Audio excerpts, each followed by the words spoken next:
Ya mismo que voto mi café.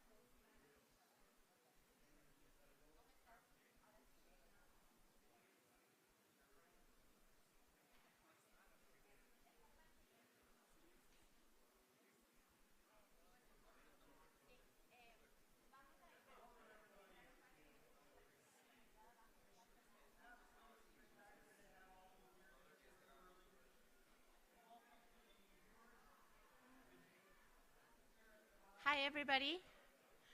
I'm just going to give a little bit of an announcement. We know that people are stuck downstairs in security because apparently the queue got like massively bigger than yesterday. So we're just going to wait for a couple of minutes and then I'll call my panelists up on the stage, all right?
I think we're just going to get started. I'm going to give it one more minute. Text the Birdlife team and say, get them to come so we can fill up the room a little more. Morning. Morning. How are you doing? I'm all right. How are you? I'm all right. Sorry to disturb you. I'm Connor. I'm from the Natural History Museum. Right. And we were due to do a side event in there, but we've actually just moved it out of the way over into where the big artwork is over there. So I was just wondering, there were some people I directed in here, if it was okay if I just let people know that that's where that talk was happening. Go for it. Okay. I'm just going to give it one more minute before we start our because there's so many people stuck in security right now. Yeah, it's so busy. Is this on? Yes. Okay. Morning, everyone. Just a small announcement from the event that was meant to happen in the side room. We've now moved the event about the Econario Natural History Museum to the actual Econario out in the main concourse there. So if anyone's here for that, it's just out there. Thank you very much and enjoy this event. Thank you. No problem. Competing events as it happens in the COP. All right.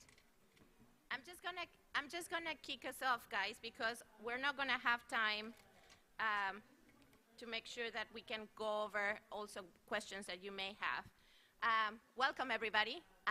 For those of you who don't know me, I'm Patricia Zurita. I'm the Chief Executive of Birdlife International, and we're delighted to have you here in a conversation that we hope is going to be very enticing, especially after the results of last night, when we are going to be talking about different and innovative ways of mobilizing resources for nature using birds as the ambassador. I'm delighted to be here with three wonderful women. It's going to be an all-women panel, which is really exciting. And I'm going to invite them to the chairs here, and then we'll kick it off. First of all, Xiaohong Yang. She's the Chief Thematic Officer of Sustainable Development and Climate Change Department at the Asian Development Bank. Xiaohong, I'm delighted that you're here with us. You oversee the strategic issues on sustainable development and climate change, environment, cities, digital technology, governance, gender equality, social development, biodiversity conservation, rural development, and food security and regional cooperation at the Asian Development Bank. She's been with ADB for over 20 years. In the last 10 years, she's been the Chief Thematic Officer, Director for Climate Change, and the Country Director of ADB in Pakistan. She is an alumni of the Harvard University Business School and a huge champion of our initiative in Asia with the East Asian-Australasian Flyway partnership and with Birdlife International. Xiaohong, can I ask you to come and take one of the chairs, please? I'm also delighted to have Alicia Montalvo, the manager climate change action and positive biodiversity of the Development Bank of Latin America, CAF. Alicia is responsible for promoting CAF's green agenda. No small feat, since the bank wants to be a green bank now, which we're really excited, with the aim to support member countries in achieving their environmental commitments and climatic conditions, and to advance in the fulfillment of their development objectives. Prior to this, Alicia was the Economic and Commercial Council in the Latin America and Caribbean Economic and Commercial Office of the Embassy of Spain in Colombia, and was an executive director of the Inter-American Development Bank. And we are delighted to have you, Alicia. Please come to the panel. And last and definitely not least, I am delighted to have Isabel Hoffman with us. Isabel is the director and head of strategic partnerships of Replanet, and we're going to talk a lot more about the innovations that Replanet is bringing to the table. Izzy has background in ecology and corporate sustainability, and through her work at Capitals Coalition, she's engaged with businesses to enable them to understand, measure, and value their impacts, dependencies on nature and people. She's an active board member of Tour de Vala, the Wetland Research Institute, and is a member of the Scientific and Technical Committee of the Prince Albert Foundation in Monaco, and she represents the equity investors of Replanet at the Biodiversity Credit Company, and brings business perspective and strong network contacts to our work in the Flyway, and we're hoping that we're going to be working together much more. Easy. All right. So, as I said, I'm the Chief Executive of Birdlife International, and this Flyway initiative is one of the most transformational initiatives that we have launched. I want to start with a video that these guys in the back are going to be so kind to help me put out. So you guys are going to have to turn your necks a little bit.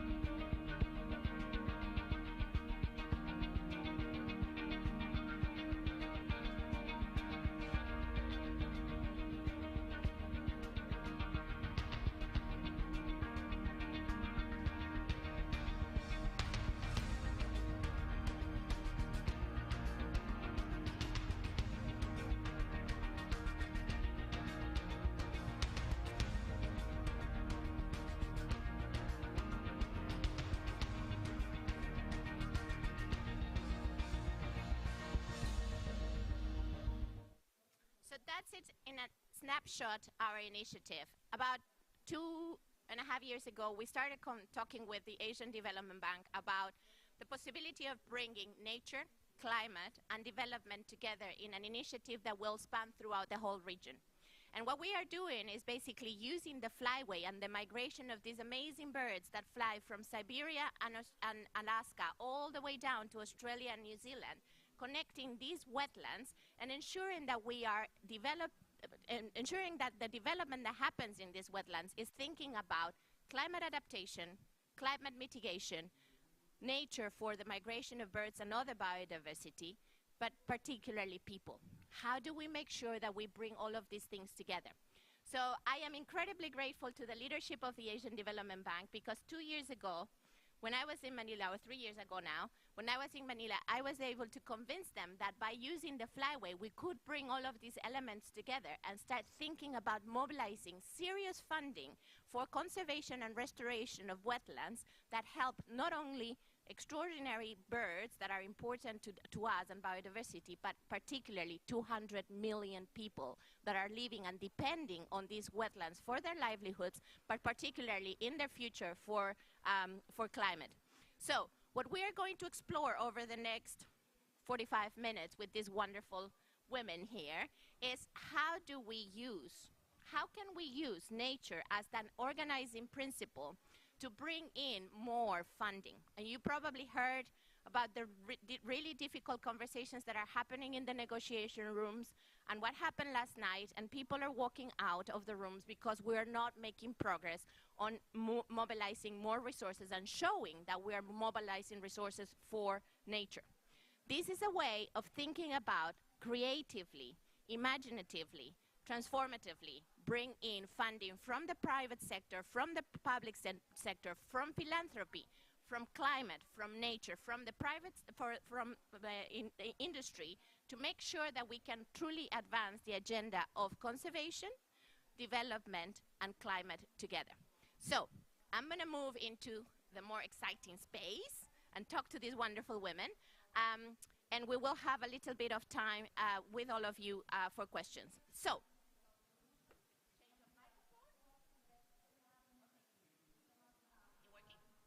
yes? Okay. So I'm going to start with Xiaohong.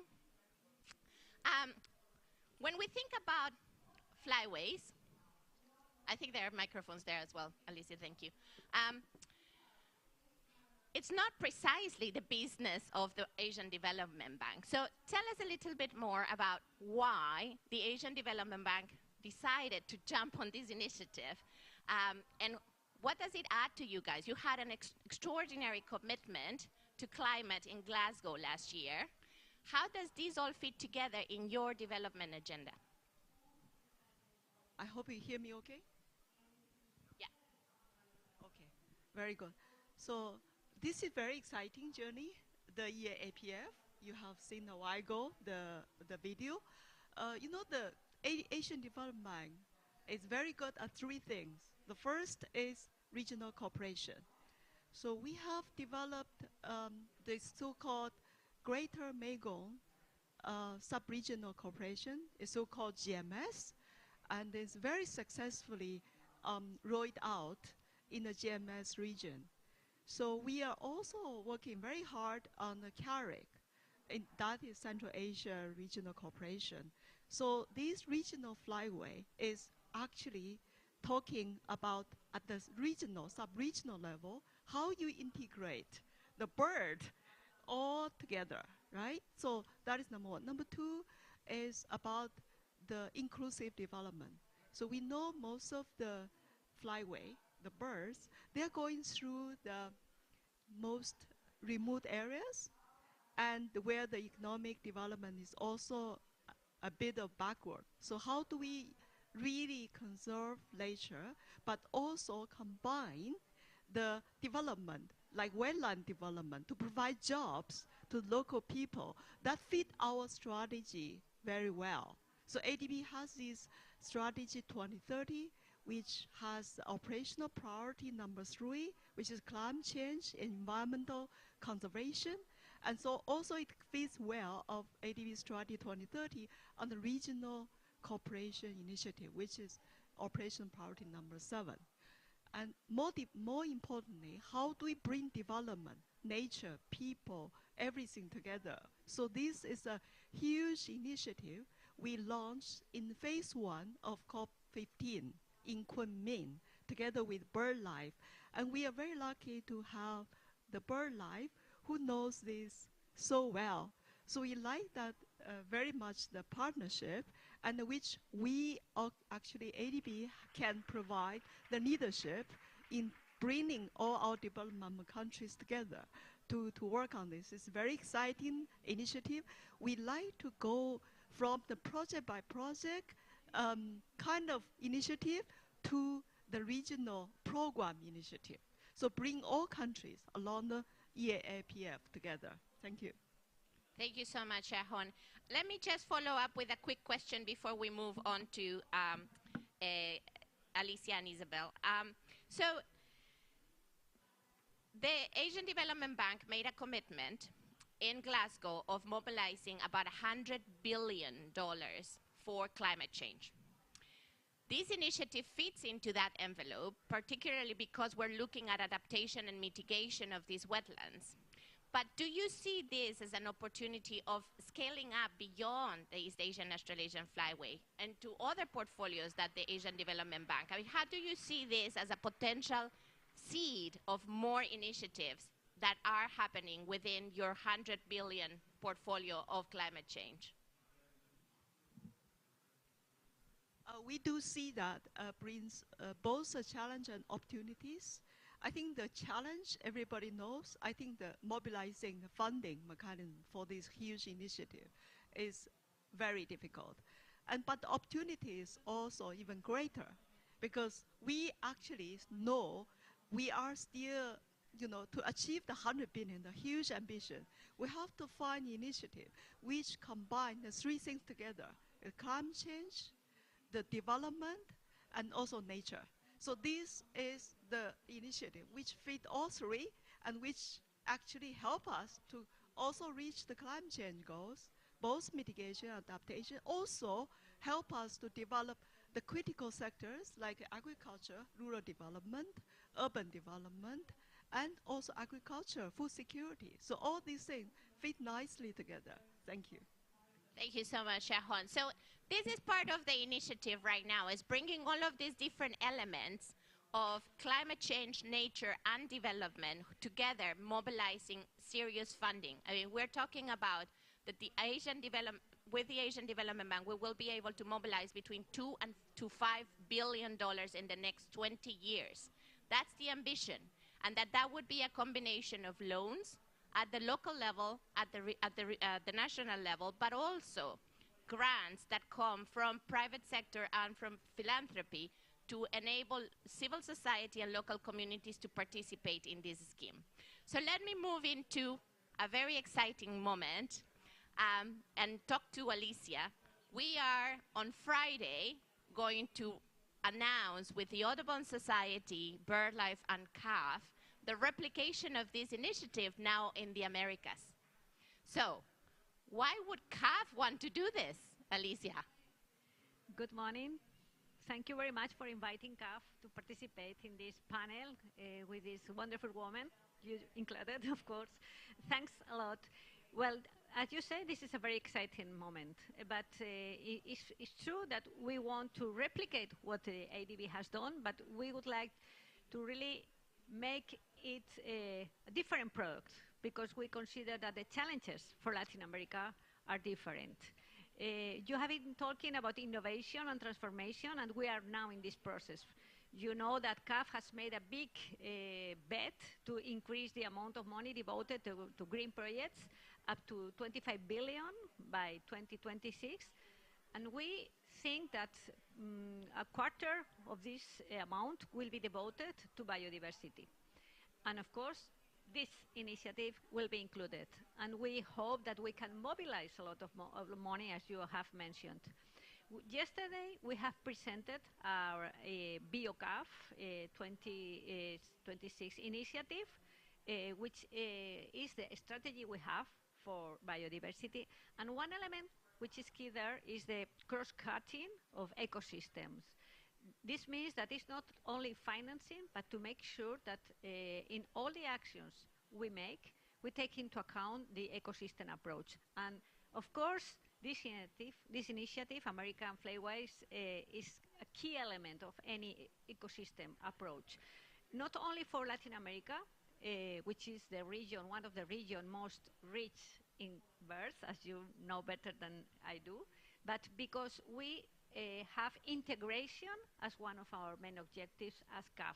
We consider that when we talk about nature, birds, any kind of biodiversity, you cannot have frontiers.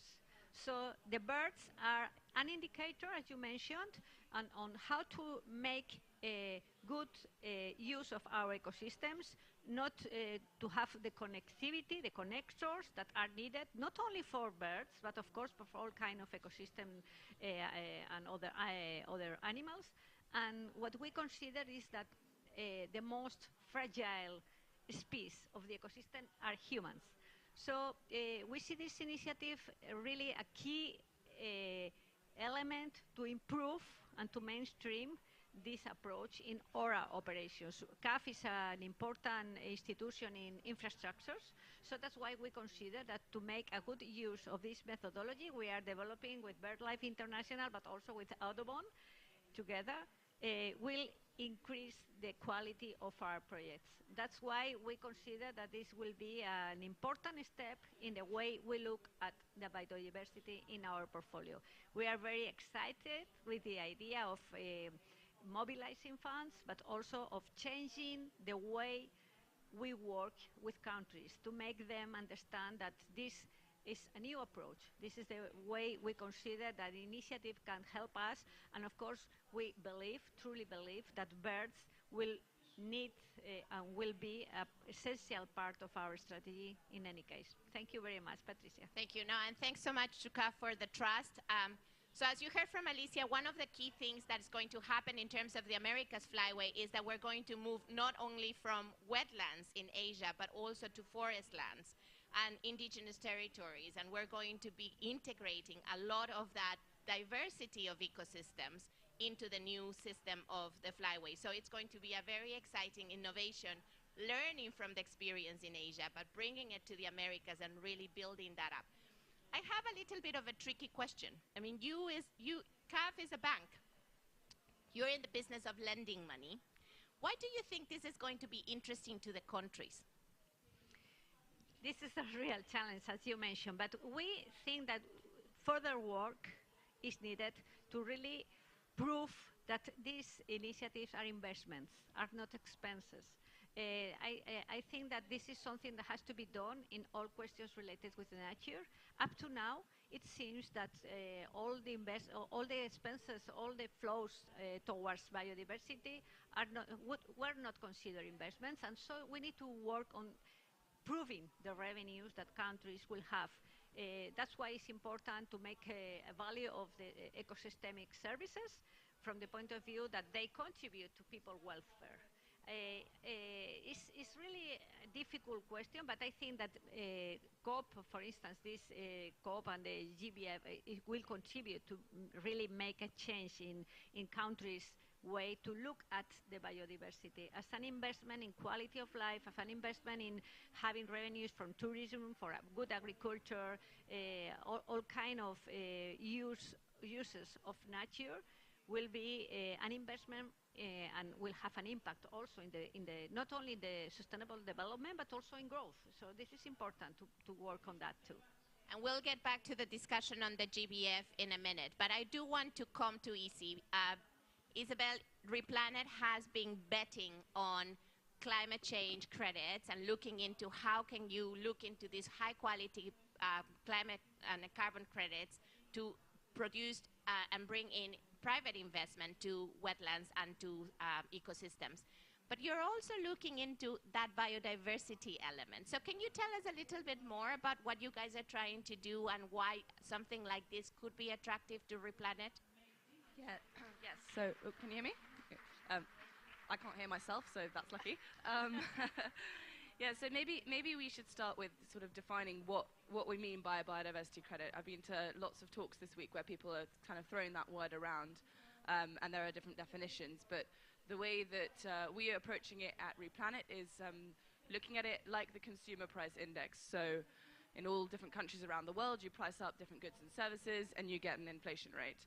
Now, with biodiversity, obviously, every single biome is different, and therefore you can take the same approach and measure up different metrics at each site, and at the end you can get one comparable unit. So we define a biodiversity credit as a 1% uplift or avoided loss in the median value across this basket of metrics per hectare.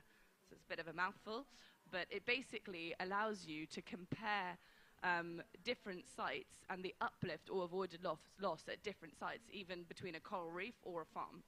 Now, why this is interesting for biodiversity and for investors is because an investor wants to put money into a site and be able to measure what that impact is having.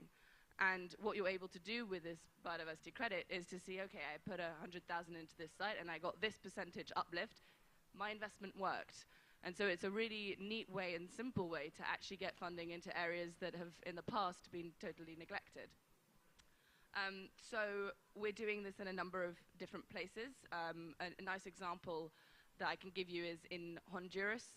There is a cloud forest called Cozuco National Park, which 20 years ago was 10,000 hectares, and now it's only 1,800. It's getting cleared at really alarming rates and due to be totally cleared by 2030. So a meaningful date in this conversation. There are 24 unique species in this forest, and by that I mean that they do not exist anywhere else in the world. And so we are going to lose these species unless something is done. And this is super representative of lots of other sites around the world. But what we've done is set up a biodiversity credit scheme there and secured 25-year funding from a large pharmaceutical company. And that is through the sale of biodiversity credits. Now, these credits also obviously have to include some element of community engagement and including the people who actually live in these areas. So all of our projects at Replanet have the condition of a minimum of 60% of the final selling price of these credits have to go back to the local stakeholders. And by that we mean the owners, users and beneficiaries of the land. And that's really important because it's the only way that you can actually ensure permanence if it's really integrated into the society where it is. And incidentally, we are also really excited to be working with Birdlife in applying this methodology in a couple of sites in China and in Thailand, looking at how we can bring in private sector funding into the restoration of some wetlands. And it's a very, very charismatic project that we're really excited to be working on. Thank you, Isi. So just going back to what you were saying, I mean, we're talking about private investors who want a return. And it's similar to what the banks are looking for. When you guys are lending money, you are not doing it just because it's for the sake of the development, but because you want to have a return. So why are private investors all of a sudden interested in nature? This is something that we from the conservation community have been chanting and chanting and chanting, and suddenly now there is interest. What's happening? I think it's the company's move towards wanting to contribute to nature, not only sort of mitigate what they're doing also in their value chain. So we see that companies are moving towards really understanding that they have this dependency on nature and that it's an intrinsic risk within their value chain not to be able to address that and make sure that they're avoiding as much destruction as possible. So these biodiversity credits work in the voluntary market, so they're not offsets. They're not a way of sort of fixing what you've done in other places. They're very much a way of being able to provide additional value to biodiversity. So investing in this nature-positive economy where you're not only applying the mitigation hierarchy, but also aiming to create additional value. And there are projections that this is going to be a very valuable market that people are really interested in getting involved in, both from the corporate and also from the investor's perspective. And you guys have been one of the pioneers on this, so we're really excited to work with you, but also to collaborate and really think this through. Alicia, you wanted to jump into this. Thank you very much. Very interesting to listen to the private sector approach. But what we think is that you said that we as banks also try to have revenues. But I think that there is a difference, of course.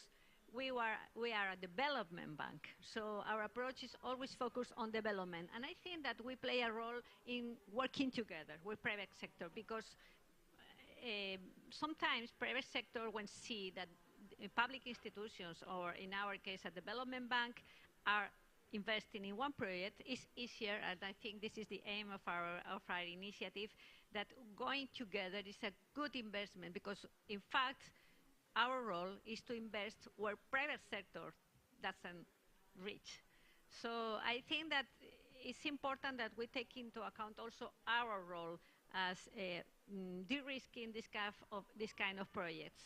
Perhaps we have not so much money sometimes, or not as much as we would like, but by joining strengths, I think that is the way we can, because we have this, let's say, brand of being a development institution, and also are able perhaps to provide with some technical capacity, this kind of instruments that are not exactly financial flows, but are very important, knowledge, trust. CAF in particular, we are an institution that is very close to the countries. So I think that we need to work together. We need to work together to really make possible that they arrive. Private money goes where we can't go, but also at the same time we can invest where private sector doesn't go because it's too risky. And in fact, private sector wants to have above all revenues. In our case, it's true, but we want to have development too, as above because our shareholders is what they ask for us, no? But you're saying something incredibly important: de-risking. lowering the risk. And this is one of the things that I love about this initiative, that is helping us bring all of these actors together to create this pipeline of investment. I mean, this discussion is about how do we bring more money to nature? How do we go beyond the philanthropy thinking? How do we go beyond the JEF? How do we go beyond the public money that is available? Because we know that is not enough. And then we have the opportunity of bringing you guys as development banks to come in as first takers, to risk the situation and hopefully bring in private sector. But there's that symbiosis and that connection with the investors that Easy and Replanet are talking about, and the opportunity of really creating this ecosystem of investors that can help us really bring additional money. Am I dreaming too much? No, I mean, we see definitely different stages in the investment process in the projects that we have. We have an initial stage where we're getting the sites ready. So we're scoping out what needs to be done there. We're doing the initial measurements. We're working out who the partners are. And there's a certain cost associated to that that corporates are nervous to approach because it is risky. And for those types of investment, it sounds great what you're saying. We definitely should work together. But we're also talking to impact investors who are really looking for high impact. Risk is there, they understand it's there, and we're looking to sort of group up different sites to do this de-risking part so that we've got a portfolio across different geographies, which makes investors feel more safe about the potential risk. But certainly, you know, not one investor can do the whole bit of it, and so it's really useful to talk about collaboration in that sense. Shahong, how do you see it in Asia? I mean, Asia has a very interesting ecosystem of investors. You have very strong governments. You have very strong investors in your own bank. How do you see this combination of private investors, public funding, you guys working on the development sector and bringing everything together? I think I recall one of the excellent projects we have done in this field, which we have developed more than 4,000 hectares for that wetland project. So the bird population grew more than 400% actually. So we actually also get that project site successfully listed under the UNESCO, the World Heritage Site in 2019. So that symbol created more than 3,000 local employment and attracted 40 hotels and restaurants over that area. So they attract tourism, like 1 million tourism every year. So that kind of project is now should be replicated to more and more in this EAFP program.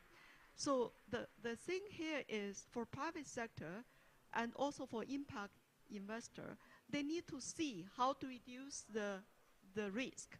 So that's where the Birdlife comes in to help us to have the scientific approach to be able to help to identify the sites where you have great investment potential and also reduce the risk in a way. And then we as a bank to actually invest and also develop capacity of the local community and help them work together to reduce the risk. Because that everything we do, especially in this EAPF, we have to have the local community buy-in, the provincial community buy-in, the provincial government, city government, local community, everyone has to buy in and to reduce the risk. So that is very important. So as development bank, we have that capacity to have this country level stakeholder engagement. Super critical. The last one is you need to replicate these kind of good samples. Now I'm very happy to see private sector also come in to have that kind of nature credit, right?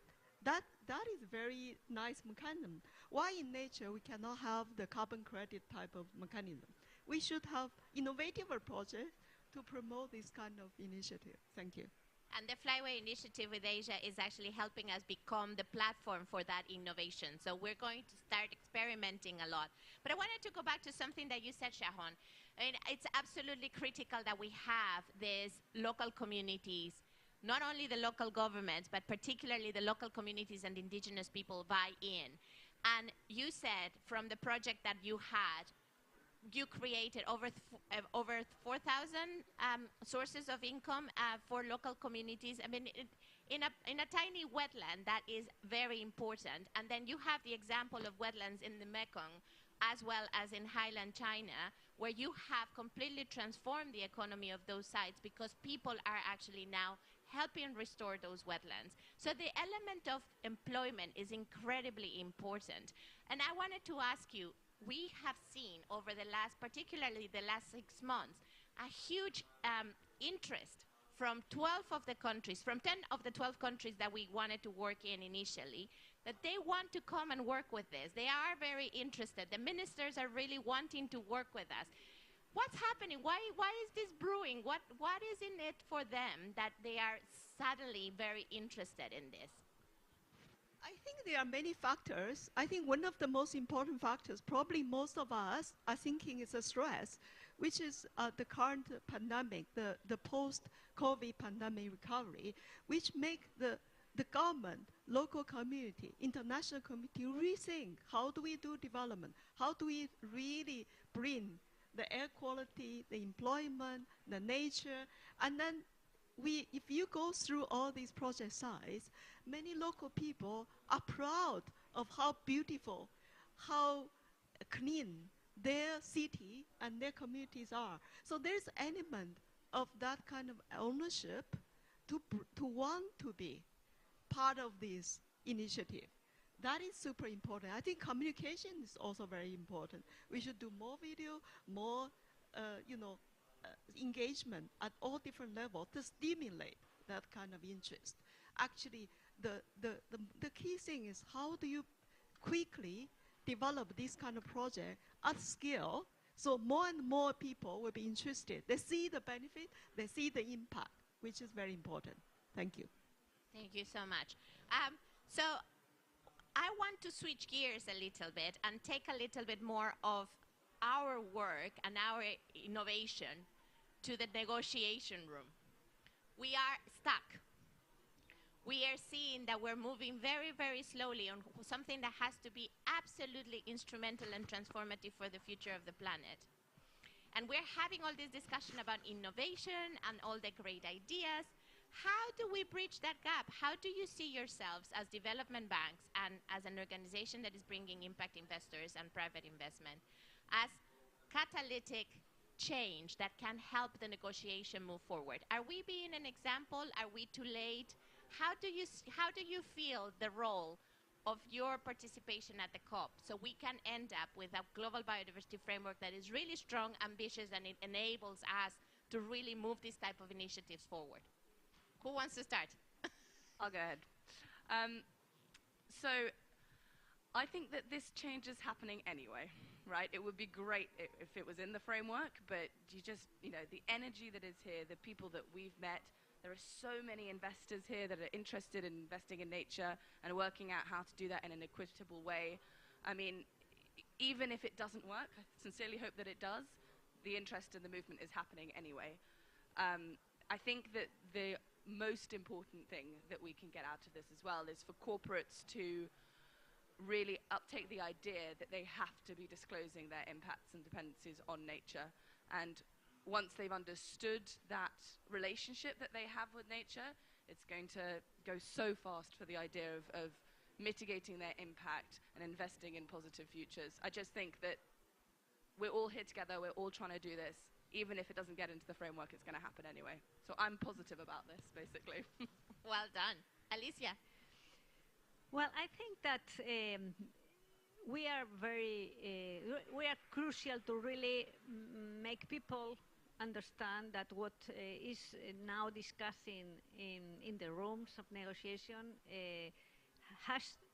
can be landed in action. And I think this is our role, how to translate these conversations that is true that sometimes are really very hard to follow, so many groups, so many initiatives, so many task force, it's difficult to really, sometimes it's easy to miss the point. What are we talking about? It's only money? It's not only that. So I think that our role as financial institutions, either private or public, is to really translate these conversations in actions that prove, as he said, that We need to measure the impact of protecting biodiversity. We need to make clear that protecting biodiversity has a local benefits, because we are talking about something which is a global good, biodiversity, but has a very local impact. And it's our responsibility to really prove this is the case. It was very interesting to listen about the number of employment that have been created, how governments have changed the way they look at nature. Now it's not something that they destroy because of the development, but exactly the opposite. To have a good development, they need to protect the nature. So I think that perhaps sometimes the negotiations are too much divided in silos, so in different items that they are all very much related, and this is our role. I think that we have a key role to really make easy to understand what are we talking about, and what is the pragmatic result of all these negotiations, which are really crucial to move forward one new paradigm and one new vision that biodiversity and nature are key elements of development, not because only because the intrinsic value of nature, but because it's important for people, for quality of life, for having opportunities for growth. All these elements, we need to work on that, and we need to talk very much with our stakeholders and shareholders. I think this is our role, and I think that that's why in all these COPs, it's increasing very much the blue zone, as we call. It's true that before, perhaps 20 years ago, only in the negotiation room happened things. And now, many things happen outside the negotiation room, as they say. It is perhaps as important, at least, as what is happening in the room. So I think it's crucial that we play our role, an active role. We don't need to be involved in the negotiations, but to be a catalyzer of making possible that these negotiations move forward and translate in concrete actions.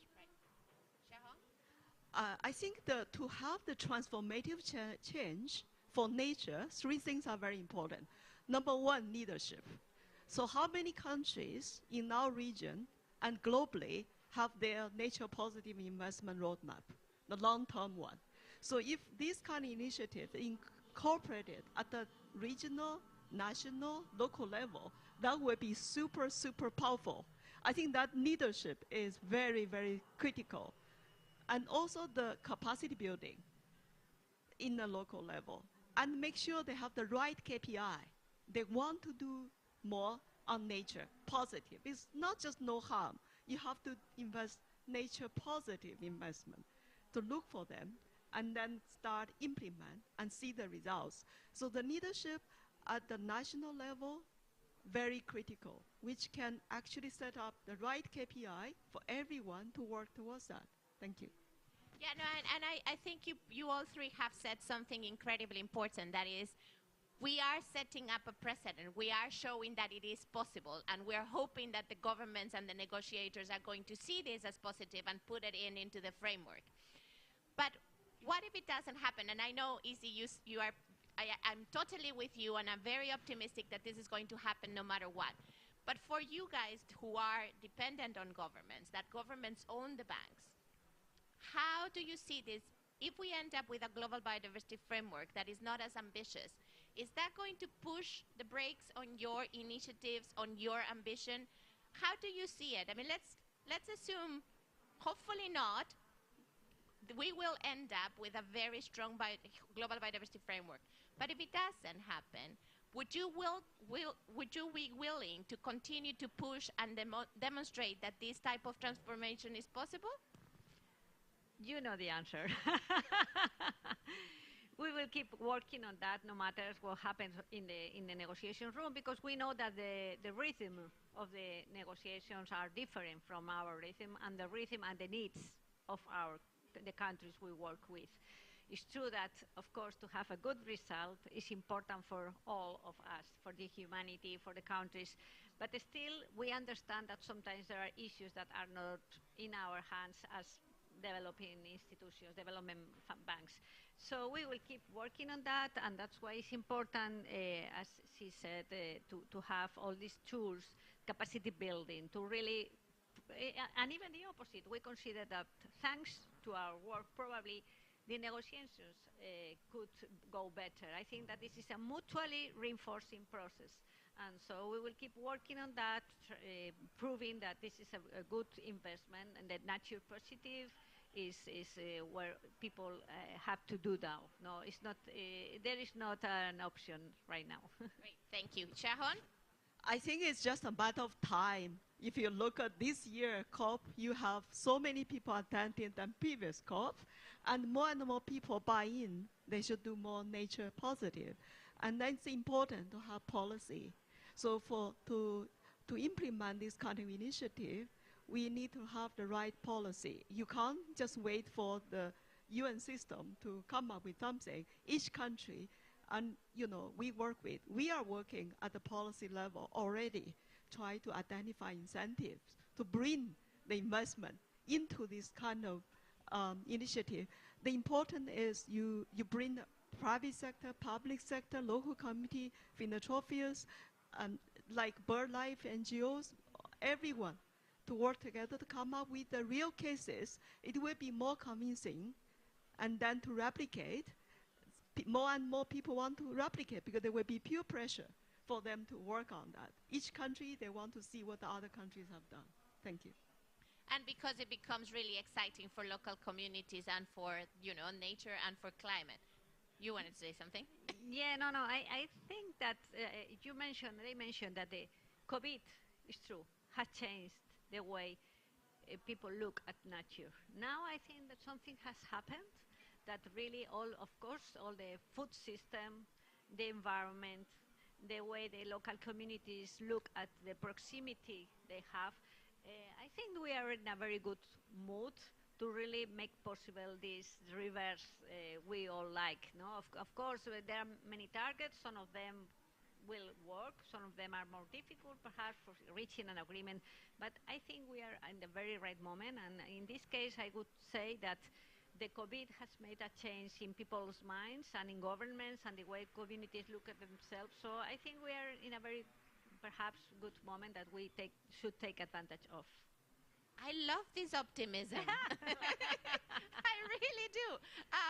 Izzy, you want to say something before I move on to? Okay, so I do want to give you guys the chance to ask questions if you want to jump in. I don't know if we have floating microphones. No, we don't. We do? Yes. Oh, great. Questions from any one of you? If not, I will keep talking. I promise. Yes. Sorry, Sue is coming. Ilian, it's great to have you. It's really a delight to have a panel of women talking about the interface of finance and climate. What do you think is the particular lens that is urgently needed that you bring to this discussion on top of all your other amazing expertise that is currently missing? The particular lens that is missing? Yes, that you all bring, given that this is an all-woman panel. The lens which is missing? In this panel? What are we missing? Men's? No. Well, yeah. Well, maybe I miss the diversity here.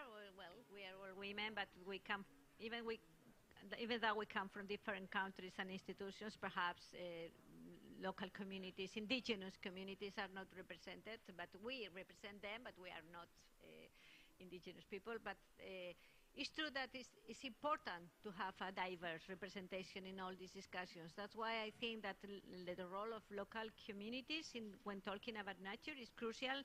In CAF, we are working now in programs that really try to give value to these local communities, particularly in the initiative Americas Flyways. It's important that we take into account the ancestors' knowledge, the knowledge that is not in the papers but is in the people, and we have some initiatives to really make possible that all this wisdom is translated in our program. So perhaps I'm sure that we are missing lens, but that's why we need to have a lot of conversations like this. Sorry.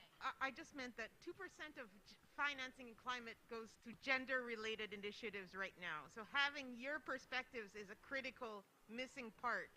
So I was just saying it's very powerful that all of you are here, and what is it you want to see more of? I wasn't saying anything was missing here. And that we have women leading this initiative. So thank you so much for that. Hello, Tim Coles from Replanet. If the negotiations don't go well with the government, is there another way to crack this problem? Is it possible to persuade stock exchanges that companies listing on those stock exchanges need to report their biodiversity impacts? What does the panel think to that? Don't ask me. This is my CEO. He knows more than me. Well, I want to echo a little bit of what Izzy said before. I think we have this incredible energy happening on the margins of the negotiation that are demonstrating that people are interested. I think we are setting up with the Flyways initiative, at least from the perspective of Birdlife, we're setting up a platform that is enabling us to innovate. Is enabling us to bring the other actors to the table that traditionally haven't been there, and also to think much more carefully and much more purposely that it's not only about climate or nature, that bringing these two together have a huge power in terms of attracting the investment of the private sector. I would love to see this initiative being the platform of creating credits or other type of measure that can go into the stock exchange. I believe, honestly, that what we are doing right now is creating the platform for building up that basis that enables the private investment and the public investment to have a common ground where they create value that then can be translated into other streams. But I think we're also at the early stages.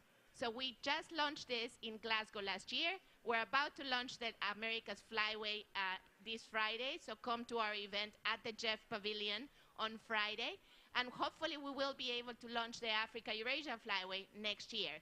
But it's basically thinking about how can we multiply these initiatives to create more of that innovation movement and really be able to transfer that into things like the stock exchange that will completely mainstream that and channel it without people even knowing that they're actually doing it. So I think that is precisely the way. So thanks for that, Tim.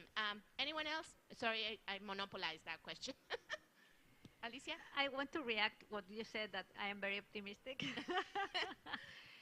I am, because when we are sharing this initiative internally in CAF, everyone is very moved. Oh, this is nice, this is nice. But it's true that unless we have the tools to really prove that this is integrated in our operations, are we talking about natural capital accounting, disclosure, very concrete measures to really make possible that birds are integrated in our projects? When we land this discussion, people are not as enthusiastic because, of course, all this will create new routines, perhaps more burden, unless we are able to really prove that this is an investment, as I mentioned. So I am optimistic because I see a lot of emotion related to this initiative, but we need to develop the instruments that make possible that all these initiatives are really translated in action. So I think it's very important what he mentioned about the stock exchange and disclosure, all these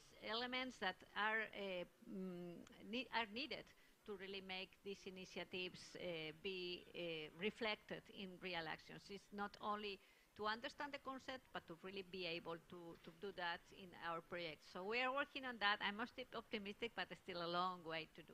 Yeah, and absolutely. And I think, as I said, we are at the very early stages of launching these initiatives and truly hoping that we are creating that bubbly element that will take this into the transformative space. And with your support, with your belief, with your trust, I think we can make it happen. Another question? Yeah, maybe yes. I can add your point, because I think the nature hasn't been on the balance sheet of the country that much. It hasn't been on the balance sheet of company that much. So this a long way to go. So how do we really create the branding and make sure that is incorporated in a listed company? And that would be very exciting. Thank you. Thank you so much, Xiaohong. All right, question? Any other question? No.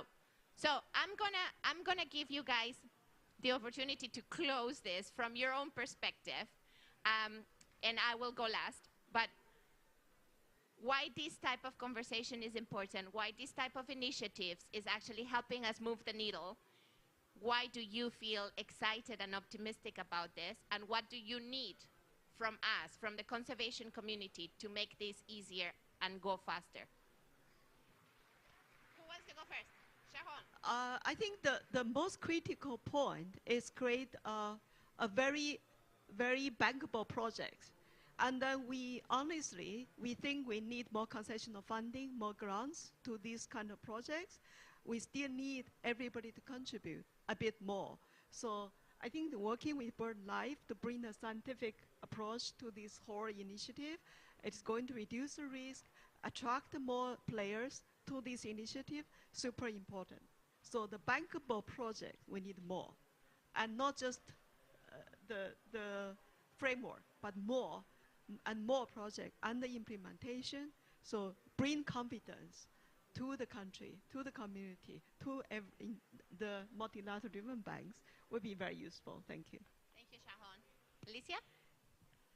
I think that it's important that we empower the local communities where the projects will be developed. And this is what we are trying to do now, to work in the portfolio and to identify the best projects to really prove that this is a good investment.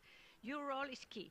We need you as an organization that really provides science, which I think is very important, and also evidence that this is a good investment for them. So, but to me, the most important thing is to empower the local communities, the regions where these projects will be developed, and then to have this as a proof of our success. This will be key for us. Great, thank you. Easy?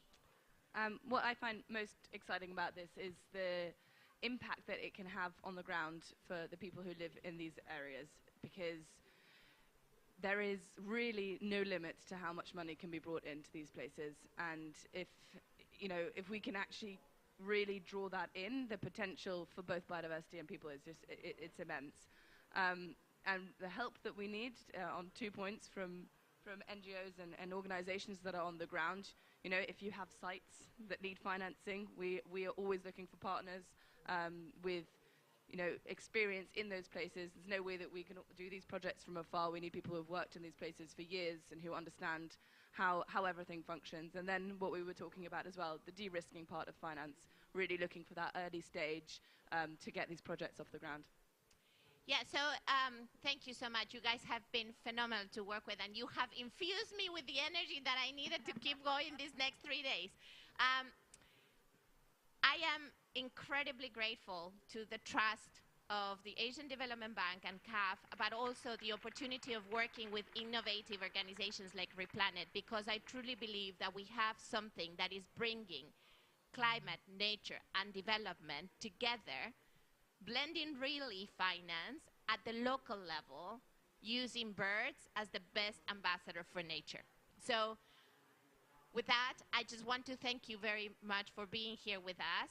Invite you all to come on Friday to the other side, to the Jeff Pavilion, where we will be launching with the Audubon Society, and Marshall just left, with CAF and Birdlife, the replication of the Asian Flyway into the Americas, and you will be looking into all of these new innovative elements that Alicia was talking about. So come and join us on Friday. Thank you so much for being here. Thanks so much for championing more investment for nature, and look forward to seeing you on Friday. Thank you.